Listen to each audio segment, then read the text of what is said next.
Napagsagip sa umano'y dinukot na dayuhan na diskubre ng NBI ang iligal na operasyon ng Pogo sa isang warehouse sa Davao del Norte. Higit 50 Chinese ang nahuli sa operasyon. Nagbabalik si Bril Montalvo. NBI! NBI! Hey! Baba! Baba! Baba na! Ayun agad! Sinalakay ng mga operatiba ng NBI Davao ang isang warehouse sa barangay Manay, Panabo City sa Davao del Norte pasado alas 2 kaninang madaling araw. Hinalughog nila ang lugar at nadatnan ang ilang Chinese. NBI, wala gagalaw! Labas!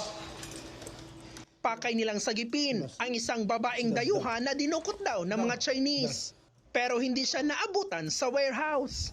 When we got to the area, na-late na kami ng siguro 20 minutes. Nakaalis na. Ang kanilang nadatnan, iligal na operasyon ng Pogo. Tumambad sa kanila ang mga computer at higit 100 cellphone na ginamit umano sa iligal na operasyon. May mga ID, passport at bank accounts pa.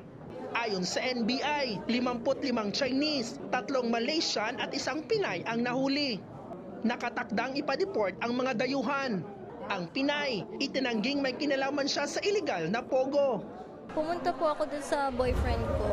For travel lang sana ako, magbe-vacation lang sana ako. Hindi ko po nakikita kasi sa loob lang po ako lagi ng kwarto. Hindi po ako lumalabas.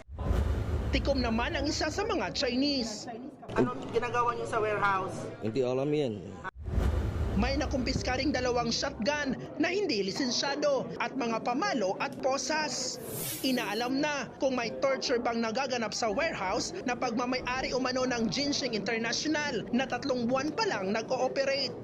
Iniimbestigahan din ang posibilidad na 2 empleyado umano ng Panabo LGU ang protektor ng Pogo operation. Nagbabalita mula sa Frontline, Bril Montalvo, News 5. Mga kapatid, Cheryl Cosim po, huwag maging huli at maging una sa lahat sa balitaan. Para sa tuloy-tuloy na talakayan sa Frontline, mag-follow at mag-subscribe sa social media pages ng News 5.